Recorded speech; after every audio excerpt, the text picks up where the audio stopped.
Good evening दोस्तों, exam guide analysis में आपका स्वागत है। तो शुरू करते हैं आज का लेक्चर। दोस्तों, आज के लेक्चर में अपन वर्ल्ड हंगर इंडेक्स के बारे में, साथ ही माउंट एवरेस्ट जो उष्णकटिबंधीय चक्रवात होते हैं और बाबर के बारे में इस लेक्चर में चर्चा करेंगे। तो शुरू करते हैं आज के पहले क्वेश्चन के साथ। आज का पहला क्वेश्चन है, हंगर इंडेक्स 2023 में भारत को कौन से स्थान पर रखा गया है। दोस्तों, हाल ही में एक वर्ल्ड हंगर इंडेक्स जारी किया है, वैश्विक भुखमरी सूचकांक, जिसको भारत में 111वां स्थान मिला है, जो कि भारत की बहुत ही बुरी रैंक है। सोचने वाली बात है कि भारत में हंगर कितनी ज्यादा है इस इंडेक्स के अनुसार। हालांकि इस इंडेक्स की भारत में आलोचना की जाती है। दोस्तों, यह इंडेक्स वर्ल्ड वाइड और जो बेंगुथर हिल्फ है उसके द्वारा संयुक्त रूप से जारी किया जाता है।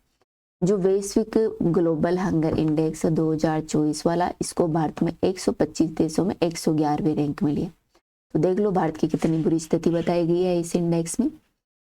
दोस्तों सॉरी, भारत में यह सूचकांक जो जारी किया गया है, इसमें जो 111वीं रैंक मिली है भारत को, वह भारत के पड़ोसी देश जैसे पाकिस्तान, बांग्लादेश, नेपाल, श्रीलंका से भी बुरी कंडीशन में भारत ने ये रैंक ली है।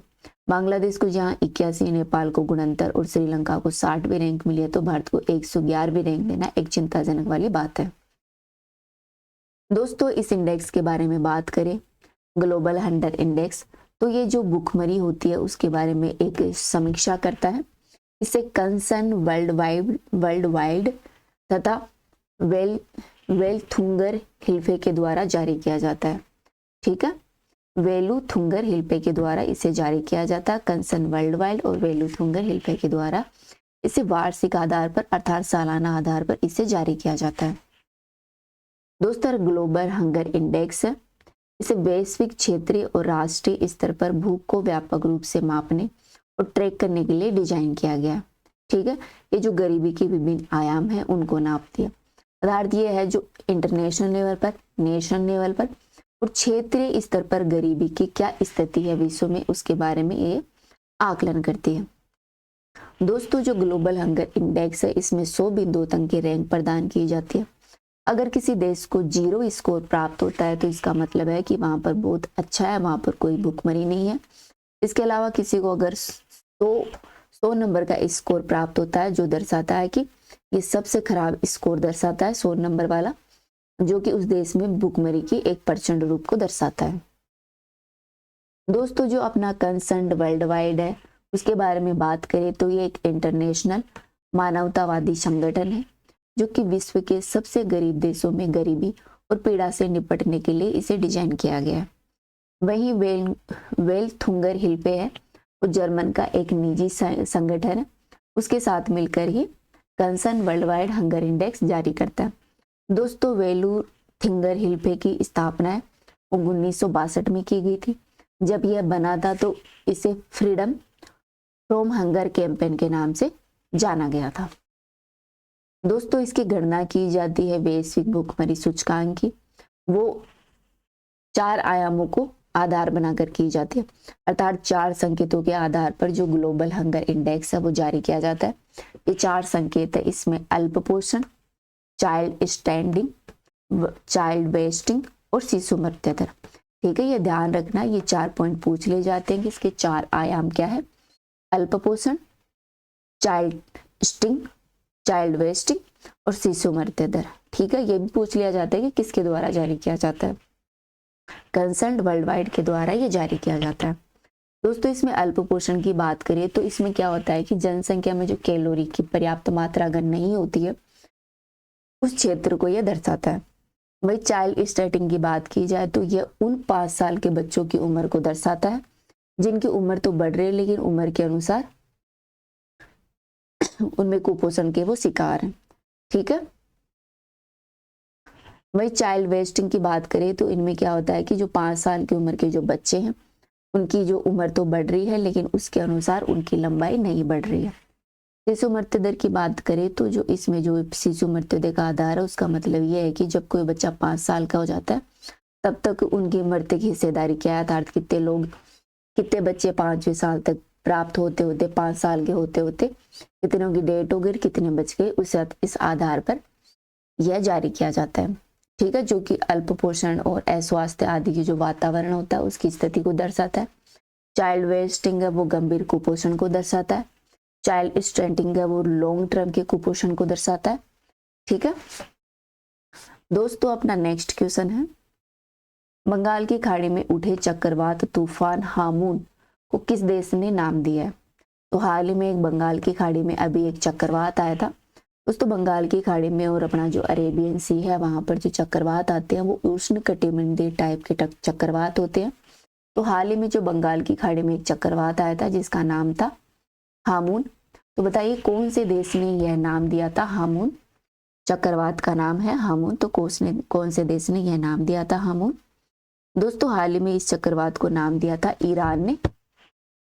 चक्रवातों को नाम कैसे दिया जाता है उसके बारे में बात करें तो अपना जो वर्ल्ड मेट्रोलॉजिकल ऑर्गेनाइजेशन है, विश्व मौसम संगठन है, तथा जो संयुक्त राष्ट्र की एशियाई प्रशांत क्षेत्र की जो आर्थिक और सामाजिक आयोग है उनके द्वारा ये नाम जारी किए जाते हैं। ठीक है दोस्तों, क्या है कि जो अपना बंगाल की जो खाड़ी है और जो अरेबियन सी है वहां पर उष्ण चक्रवातों को नाम देने के लिए 13 देश हैं, उन्होंने मिलकर अलग अलग नाम इन दोनों संस्थाओं को दिए हैं। इन 13 देशों में आते हैं Bangladesh, Bharat, Maldives, Oman, Sri Lanka, Pakistan, Myanmar, Thailand, Iran, Qatar, Saudi Arabia संयुक्त अरब अमीरात तथा यमन आते हैं। तो ये दोस्तों ये जो देश हैं ये अपने नाम इन संस्थाओं को, विश्व मौसम संगठन को, संयुक्त राष्ट्र की एशियाई प्रशांत क्षेत्र की जो आर्थिक सामाजिक संगठन है आयोग है उनको ये नाम दे देते हैं। और ये नामों के जो पहले अक्षर होते हैं उनके अनुसार क्रम अनुसार जैसे कोई चक्रवात आता है उसको ये संस्थाएं नाम दे देती हैं। ठीक है दोस्तों, उष्ण कटिबंधीय चक्रवातों की बात करें तो चक्रवात का मतलब होता है घूमती हुई राशि, घूमती हुई जो वायु राशि होती है, जैसे कोई वायु है वो चारों तरफ से घूम रही है तो उसे अपन चक्रवात कहते हैं, साइक्लोन कहते हैं। दोस्तों उत्पत्ति के आधार पर चक्रवात के 2 प्रकार होते हैं, एक तो होता है अपना ट्रॉपिकल साइक्लोन और एक होता है शीतोष्ण कटिबंधीय चक्रवात। ठीक है, उष्ण कटिबंधीय चक्रवात, शीतोष्ण कटिबंधीय चक्रवात या फिर बहिरुष्ण कटिबंधीय चक्रवात, ये 2 टाइप के चक्रवात होते हैं। इस लेक्चर में अपन उष्ण कटिबंधीय चक्रवातों के बारे में जानते हैं, जो कि बंगाल की खाड़ी में आया अभी हामून नाम का उष्ण कटिबंधीय चक्रवात। दोस्तों उष्ण कटिबंधीय चक्रवात होते हैं वो आक्रामक तूफान होते हैं जिनकी उत्पत्ति उष्ण कटिबंधीय क्षेत्रों के जो महासागर होते हैं वहां होते हैं और ये तटीय क्षेत्रों की तरफ गतिमान होते हैं, अर्थात ये समुद्र से जो महाद्वीप के जो तट होते हैं उनकी तरफ इनकी गति होती है। दोस्तों ये चक्रवात आक्रामक पवनों के कारण विस्तृत विनाश करते हैं, इनके कारण बहुत सारे तूफान आते हैं, अत्यधिक वर्षा हो जाती है और ये बहुत बड़ी एक प्राकृतिक आपदा इसको माना जाता है। दोस्तों ये चक्रवात होते हैं वो उष्ण महासागर होते हैं, उन्हीं में उत्पन्न होते हैं और वहीं पर विकसित होते हैं, वहीं पर समाप्त हो जाते हैं। इन चक्रवातों को विभिन्न क्षेत्रों में अलग अलग नामों से जाना जाता है।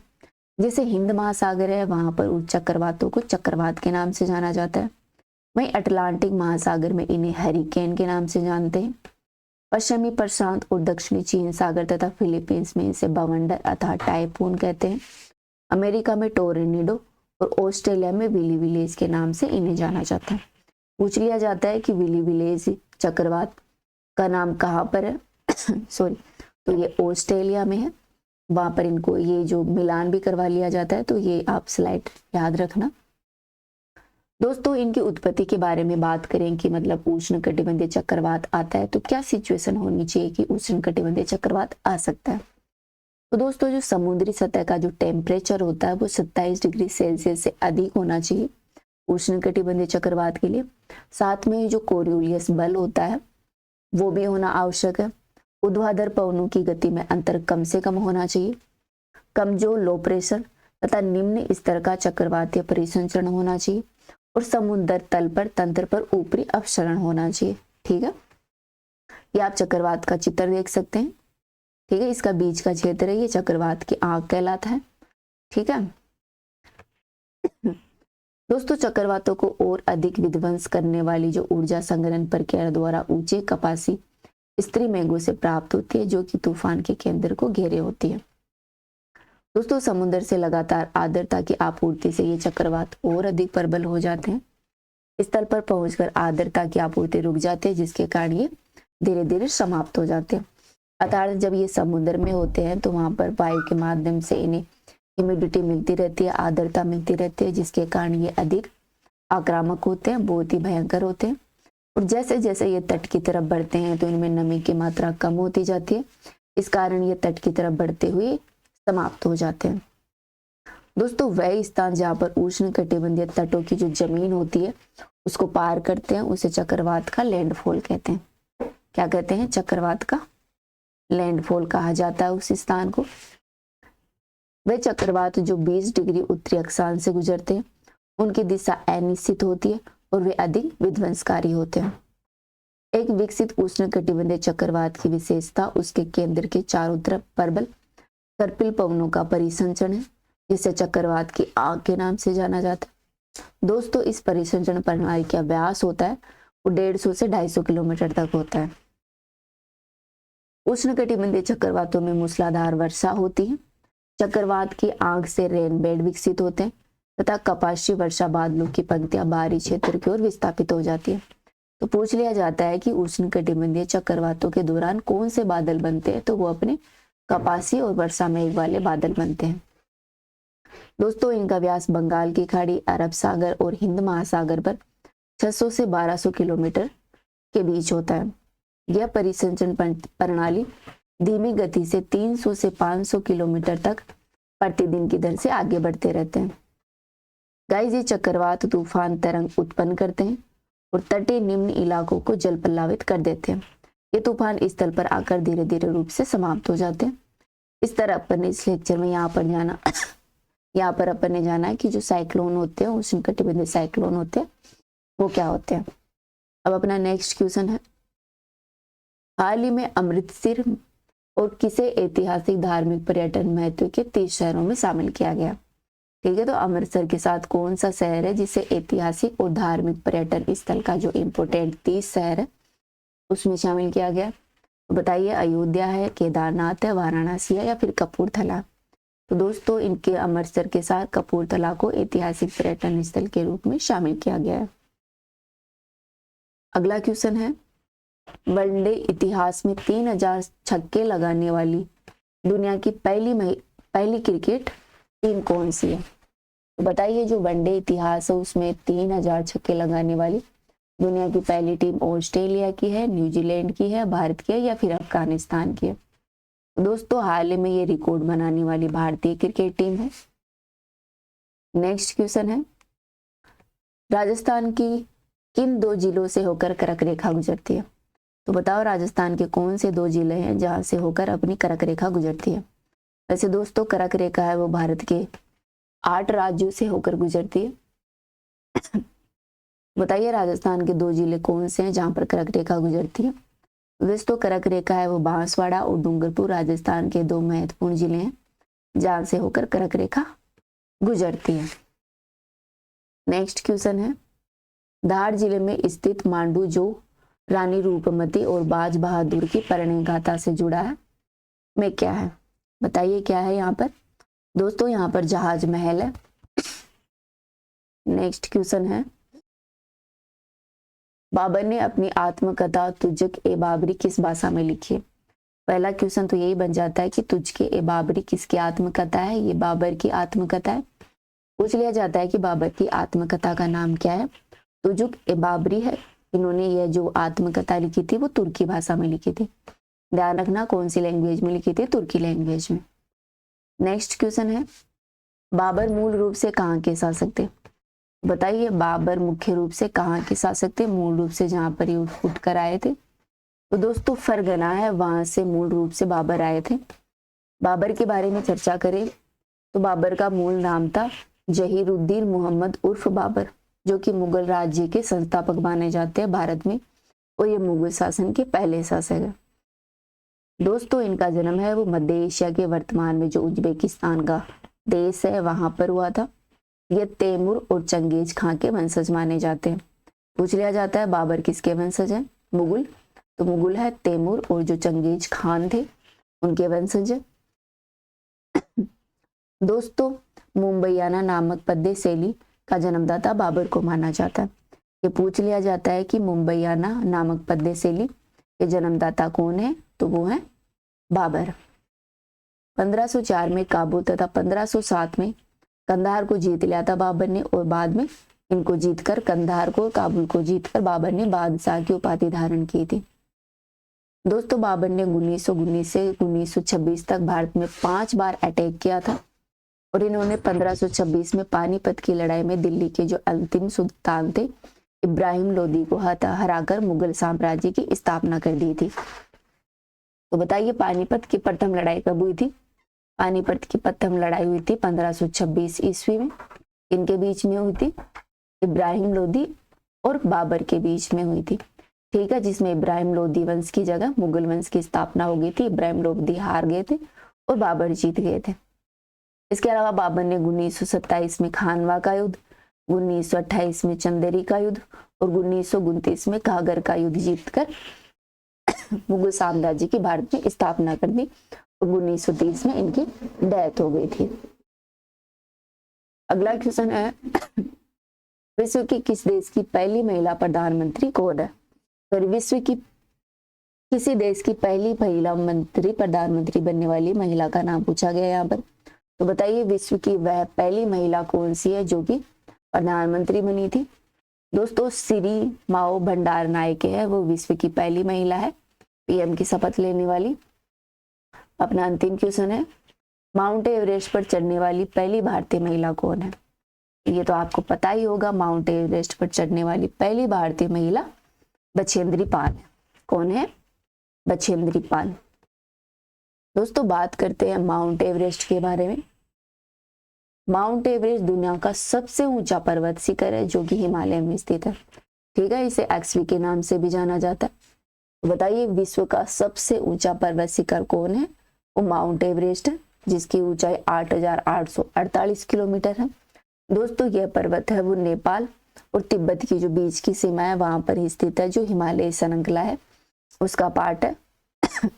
और ये पृथ्वी के से ऊंचे, सबसे जो पृथ्वी के जो बिंदु है जो सबसे ऊंचाई पर स्थित है, उसमें माउंट एवरेस्ट सबसे ऊंचाई पर स्थित एक बिंदु है। दोस्तों वर्तमान आधिकारिक ऊंचाई 8,848 मीटर है, जो कि पीओके में स्थित K2 के बाद में 200 मीटर से सबसे अधिक ऊंची वाली चोटी है। अर्थात यह है कि जो पीओके में अपना पाक ओकोबाडी कश्मीर है, ठीक है, पाकिस्तान अधिकृत कश्मीर, वहां पर एक चोटी है K2 माउंट एवरेस्ट की, सॉरी हिमालय की एक चोटी है K2। उसके बाद में उससे पहले सबसे ऊंची चोटी आती है माउंट एवरेस्ट, और फिर आती है 200 मीटर छोटी K2 पर्वत, ठीक है। दोस्तों 19वीं शताब्दी में इस पर्वत का नाम भारत के पूर्व महा सर्वेक्षक जॉर्ज एवरेस्ट के नाम पर रखा गया था। दोस्तों माउंट एवरेस्ट को ध्यान रखना, नेपाल की स्थानीय लोग हैं वो सागर माता के नाम से जानते हैं, ठीक है। तिब्बत में इसे सदियों में चोमोलंगमा के नाम से जाना जाता है, अर्थात पर्वतों की रानी कहते हैं इसे। दोस्तों माउंट एवरेस्ट पर चढ़ने वाले पहले जो रिकॉर्ड बनाया था वो एक न्यूजीलैंड के पर्वतारोही थे, एडमंड हिलरी ने बनाया था। उनके जो तिब्बती गाइड थे तेंजिंग नोर्गे, इन दोनों ने मिलकर माउंट एवरेस्ट पर चढ़ने का पहला रिकॉर्ड बनाया था। वर्तमान में तो बहुत सारे लोग माउंट एवरेस्ट पर चढ़ चुके हैं, ठीक है। दोस्तों कहा जाता है कि माउंट एवरेस्ट की ऊंचाई वो प्रतिवर्ष 2 सेंटीमीटर के हिसाब से बढ़ रही है। तो यहाँ पर यह आंसर की दे रखी है, आप देख सकते हैं। दोस्तों इस वीडियो में इतना ही, नेक्स्ट वीडियो में फिर मिलेंगे। Thank you.